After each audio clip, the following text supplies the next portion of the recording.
Yup Bang at the North Burma front.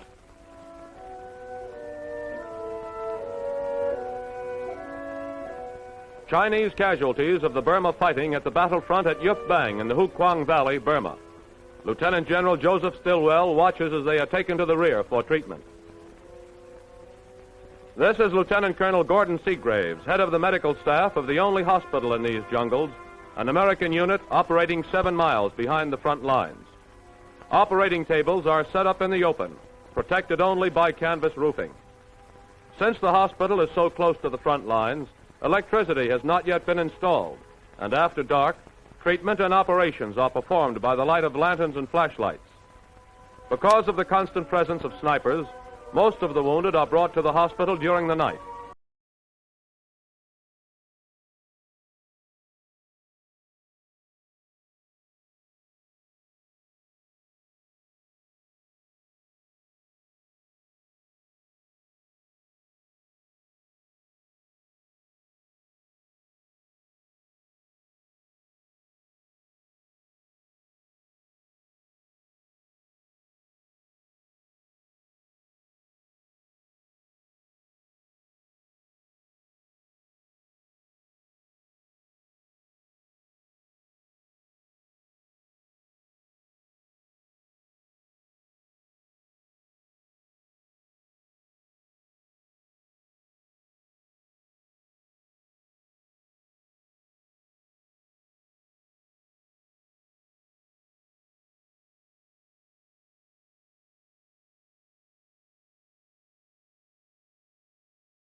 No.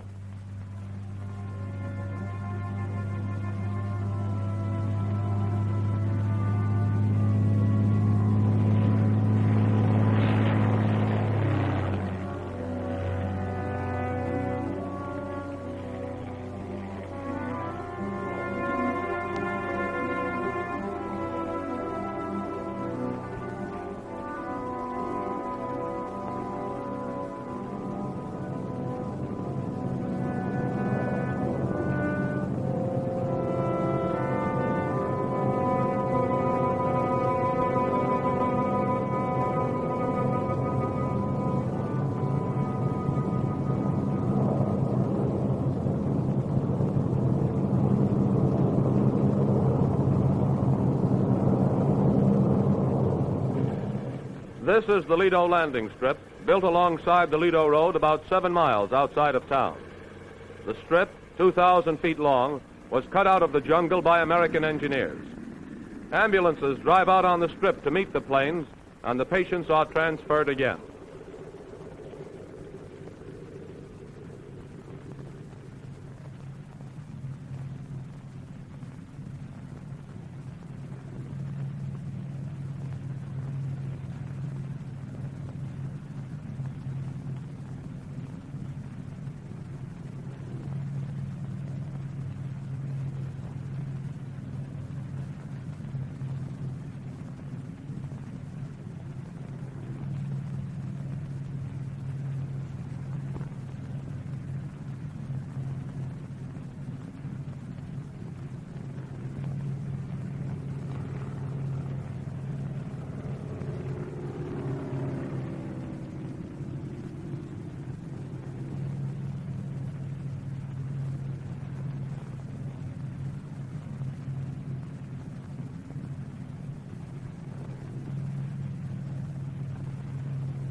This is the last stage of their journey from the front. The ambulances take them to the General Hospital at Lido.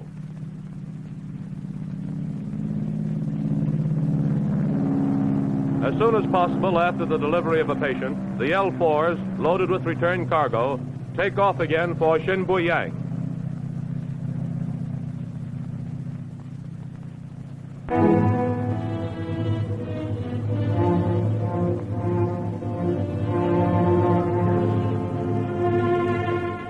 Wantien, China.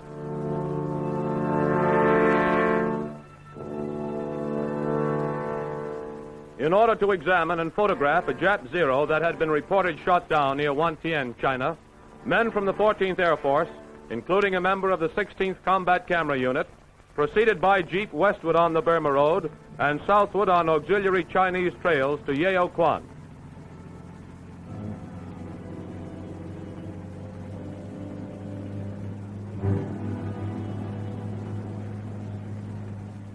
Yeo Kwan is on a mountain, and the path to it is a block stone trail whose steps vary in height from 4 inches to a maximum of 17 inches.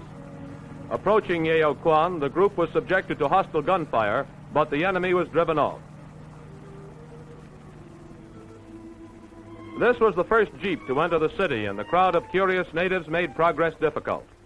Even in this remote Chinese settlement, American personnel has already made its influence felt on the local tradespeople. From Yeo Kwan, the party proceeded by pack train over a mountain range to the valley town of Wantien.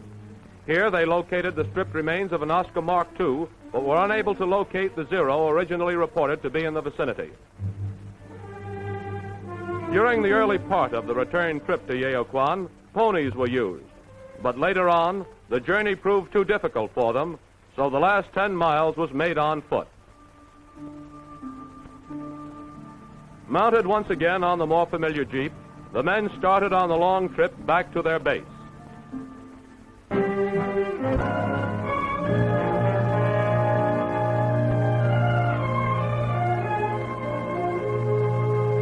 Flyers down in St. George's Channel, separating New Britain and New Ireland.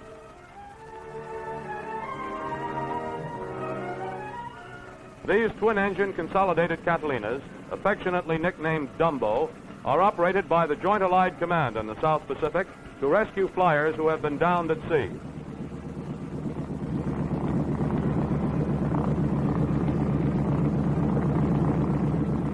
This particular Dumbo has just been notified that a plane is down in the waters of St. George's Channel, a body of water 22 miles wide between New Britain and New Ireland. Dumbo, manned by New Zealanders, takes off to rescue the crew.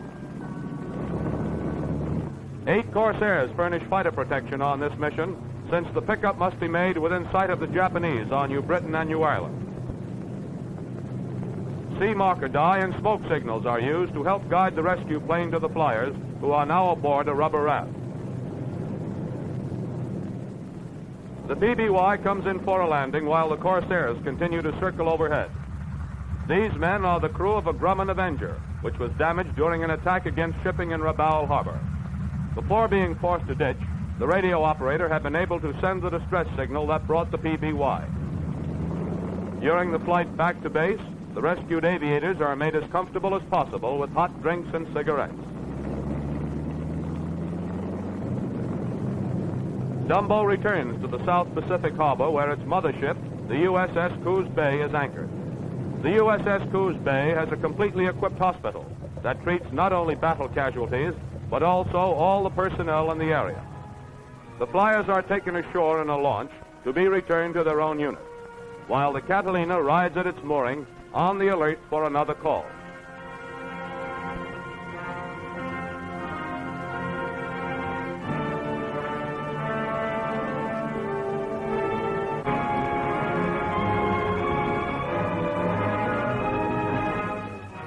On the following day, Dumbo, with fighter cover, makes another rescue within sight of Jap position. This Marine captain, flying in SBD, was forced to make a water landing after his engine was hit while strafing an ACAC position on Cape St. George, New Ireland. Before ditching, he sent a distress signal with position. He enjoys warm food and a chance to relax during the flight back.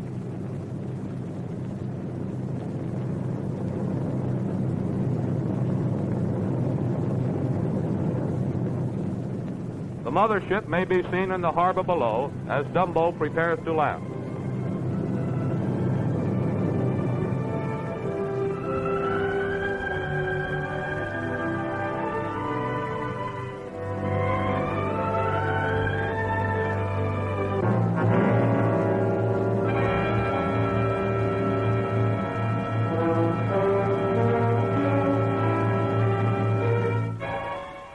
Target, Palusak Island in the Caroline Group.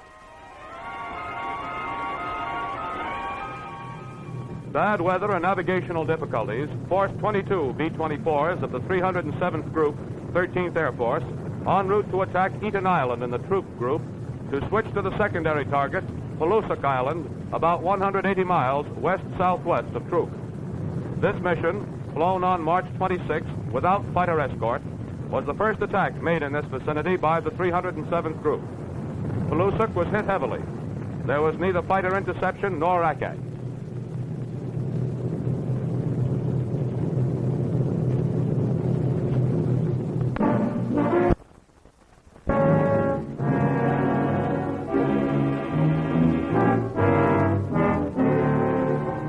On December 3rd, B-24s were slated for a mission to Bonus.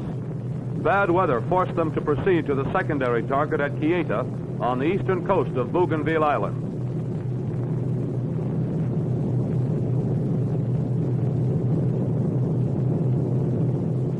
Medium ack was encountered.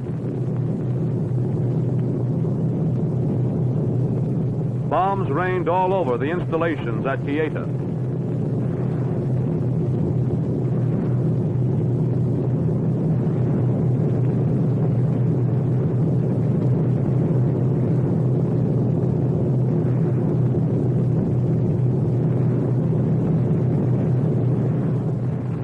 Kahili and Kara, other Japanese bases on Bougainville, and Bailali had been inactive for several days. Apparently, the Japanese had decided that to repair these aerodromes was a waste of time. On December 4th, a supply depot was bombed to the south of Buka Passage.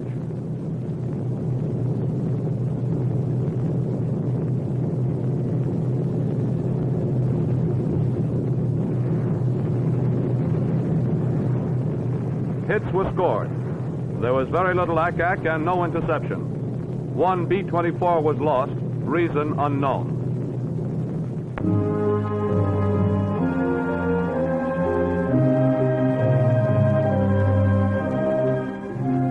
The Junkers 88 is currently Germany's most versatile airplane.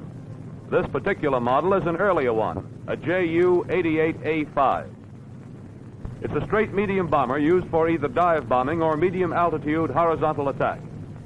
This plane has a wingspan of 65 feet 9 inches, is 47 feet long, and 16 feet 7 inches high. It's powered by two Jumo 211J engines, which develop 1,260 horsepower each at 12,500 feet. The armament consists of one 20-millimeter cannon in the nose and 7 or 8 7.9 machine guns. It carries a crew of 4.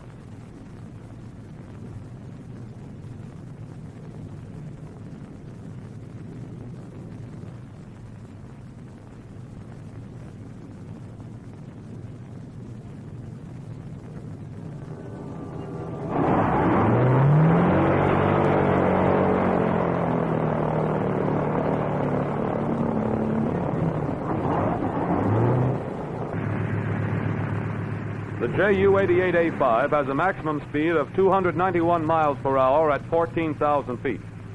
Its service ceiling is 32,500 feet, and it can climb to 16,500 feet in 21.4 minutes. The latest versions of the Ju-88 are noted for their speed, maneuverability, and general performance. They are used not only as a medium and dive bomber, but also for reconnaissance and mine laying.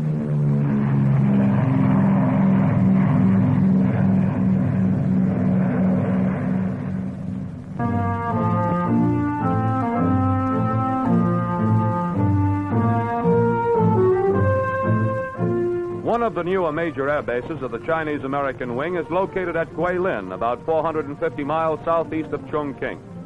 For maximum protection, installations are keyed back among the limestone buttes, making taxiways and hangars hard to strop. The personnel consists of Chinese flyers who receive their advanced training, as you can see by their occupation, in the United States. These men have already seen service against the Japs. They are supplemented by seasoned American pilots selected from the 14th Air Force. The ground crews are also a mixture of Chinese and American mechanics. The cooperation between the Chinese and American Air Forces has surmounted even the difficulty of languages. These men work side by side and fly wing to wing against the Japs in occupied China.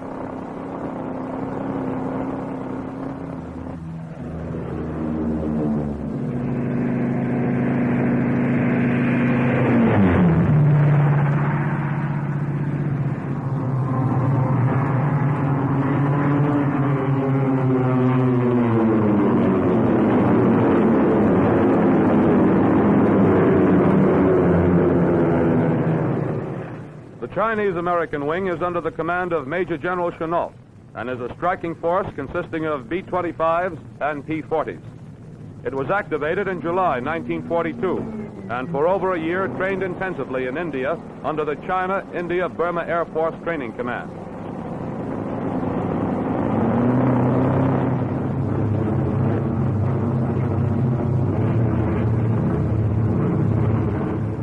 This B-24 does not belong to the Chinese-American wing.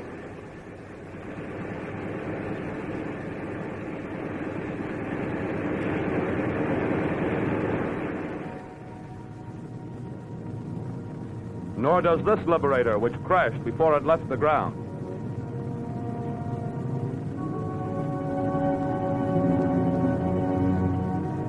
The left tire blew, causing the smash-up. One man was killed.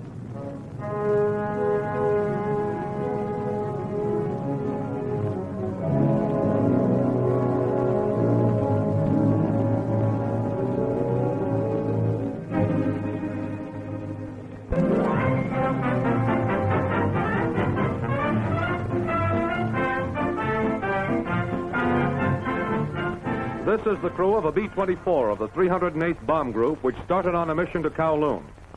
Serious engine trouble developed, and 7 men were ordered to bail out. With the load thus lightened, the pilot, engineer, and radio operator were able to bring the bomber in. 12 days later, 5 of the crew returned to the base. 2 men are still missing. When the alarm bell first rang, I bailed out. The bombardier followed me. Apparently, I was the second man out. The bombardier was the third. And the 3 of us landed in the river. I swam to one side, and the other 2 men swam to the other side, and that's the last I saw of them for a while. What happened to you? What happened to your parachute when you landed in the river? How did you get away from it? Well, at first I had quite a job, and I'd forgotten I had my life belt on. So I finally remembered that and inflated it, and that kept me above water until I could get out of my parachute. How'd the equipment work? The equipment couldn't have worked better. We're thankful it did too, because a person's life depending on one piece of silk, you certainly want it to hold together. Sailing out at night, though, what does that feel like? Well, not much feeling to it. You sort of think about the last time you went to church, and when the parachute opens, why, there's not much else to think about. How long did it take you to get in? 12 days. 12 days. Who helped you to get in? Well, the Chinese, the government, the Chinese soldiers, the guerrillas, and also the missionaries, both American and Chinese. And we discovered that these people over here are really wonderful people, and receptions and dinners that were granted us and bestowed upon us at every place we stopped was really magnificent. If it hadn't been for the Chinese, we just wouldn't have made it. Chinese and missionaries. And missionaries. You look like you gained weight on the trip back. I wouldn't doubt it a bit. All that food that we ate, why, it was compulsory to go someplace. People really treated you nice. Yesterday, it was perfect. Couldn't have been better.